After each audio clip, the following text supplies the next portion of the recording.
Recentemente eu li um artigo onde tinha uma frase que dizia o seguinte: cultura não é o que você prega, é o que você tolera e o exemplo que você dá. Fiquei refletindo sobre essa frase e achei ela muito interessante. E daí veio a ideia de gravar esse vídeo, para que a gente possa falar um pouco mais sobre o que é a cultura e especialmente qual é o papel do empreendedor na formação da cultura de uma empresa.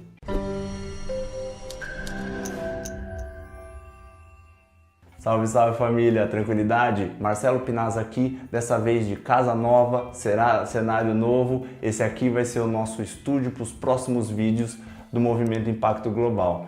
A frase que eu falei no começo do vídeo é de um artigo da Endeavor. Se você quiser ver na íntegra, o link está aqui na descrição. Quando eu li essa frase, eu comecei a refletir um pouco mais e notei que todo mundo fala sobre cultura, mas nem todo mundo sabe como passar essa cultura para frente. Então nesse vídeo eu vou falar um pouco sobre o que é cultura, o papel do empreendedor na divulgação dos seus valores e vou dar dois exemplos que eu achei interessante compartilhar com vocês. Mas o que é cultura organizacional? Sabe quando a gente começa a fazer o planejamento estratégico da empresa, que é criado missão, visão e valores?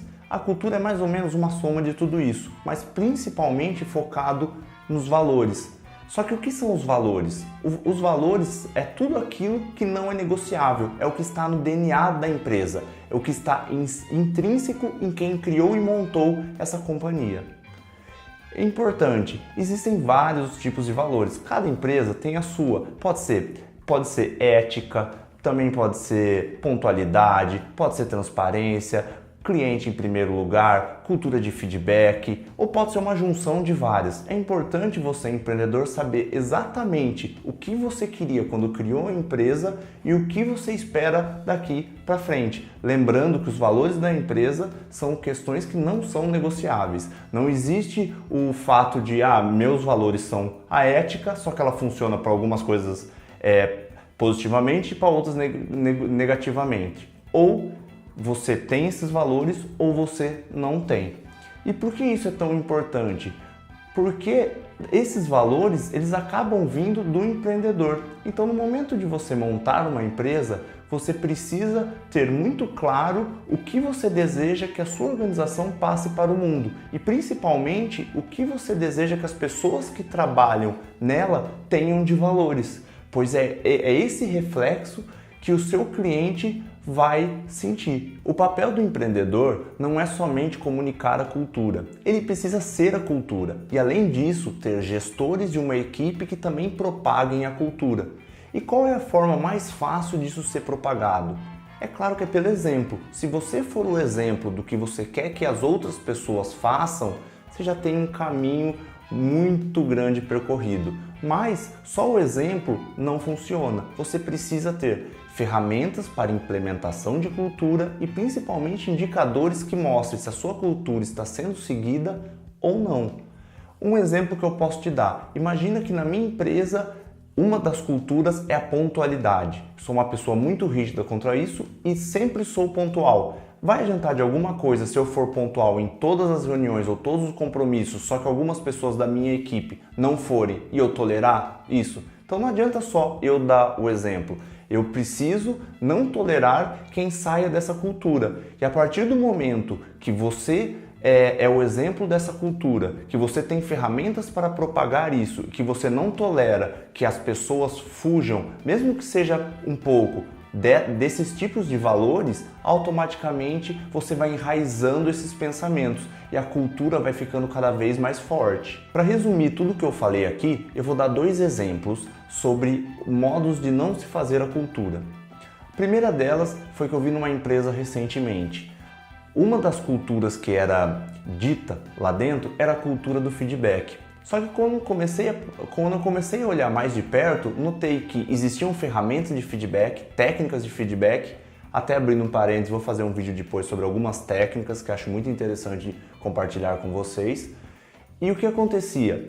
Existia feedback entre as pessoas, só que eu notei que esse feedback era algo forçado. As pessoas faziam porque existiam ferramentas, porque tinha que ser feito, porque era algo que vinha top-down.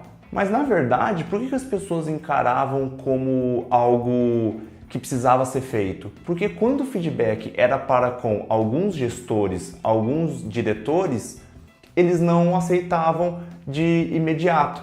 Então acabava, ó, vocês precisam fazer isso, mas quando forem dar feedback da diretoria, a gente acata, aceita se quiser. Ou até mesmo, sentava numa mesa, recebia o feedback, falava, não, tudo bem, vou resolver, e nada acontecia. O que acontece? Automaticamente, os colaboradores vão notando que isso não é importante para a empresa, que essa não necessariamente é uma cultura que eles devem fazer, já que quem direciona a estratégia, que mostra para onde a empresa está indo, não faz isso. Então, não adianta só você ter as ferramentas, você falar sobre comunicar a cultura, se você, que é a pessoa que dá a estratégia, o empreendedor ou o gestor, também não acreditar e não ser o exemplo dessa cultura. O segundo exemplo é o contrário, é quando o líder não consegue de forma precisa comunicar, mas ele é a cultura, o que também não dá certo. Além do movimento de impacto global, eu e o Fábio temos um projeto de cunho social que se chama Projeto Arquimedes. Para quem tiver interesse, o link também está aqui embaixo. Basicamente o que a gente faz é reúne universitários e com algumas técnicas de design thinking a gente tenta encontrar soluções inovadoras para problemas e desafios que algumas ONGs têm. É uma imersão do final de semana que a gente tenta criar protótipos. E numa dessas ONGs que a gente visitou, o que eu encontrei foi que existia há muitos anos e que esse líder, ele era a personificação da ONG. Só que um dos problemas deles é que nem todo mundo sabia quais eram esses valores e quais eram essas crenças. Então ele era o exemplo, só que ele não tinha ferramenta e às vezes não conseguiam passar para as pessoas, que às vezes ficavam perdidos de qual que é a intenção, quais são os principais valores e qual é a razão de ser daquele empreendimento, que na verdade uma ONG nada mais é do que uma empresa, só que sem fins lucrativos. E voltando ao artigo, ele tem uma frase que resume bem o como se criar uma cultura forte.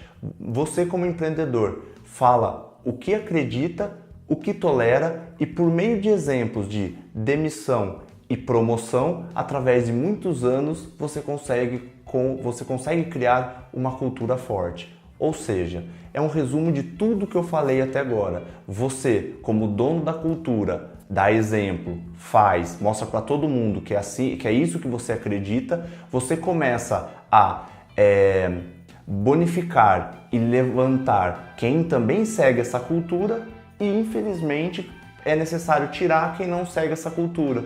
Desse jeito, você vai criar uma organização onde todos que estão lá dentro pensam do mesmo jeito que você, no sentido de cultura, e que tem valores muito parecidos. Aí você tem uma cultura organizacional tão enraizada, tão forte, que as pessoas que não se adequem a isso automaticamente começam a sair. Além de tudo isso que eu falei aqui, o artigo ainda traz muito conteúdo interessante. Dá uma olhada lá e também já vê os outros conteúdos que a Endeavor divulga, tem muita coisa bacana.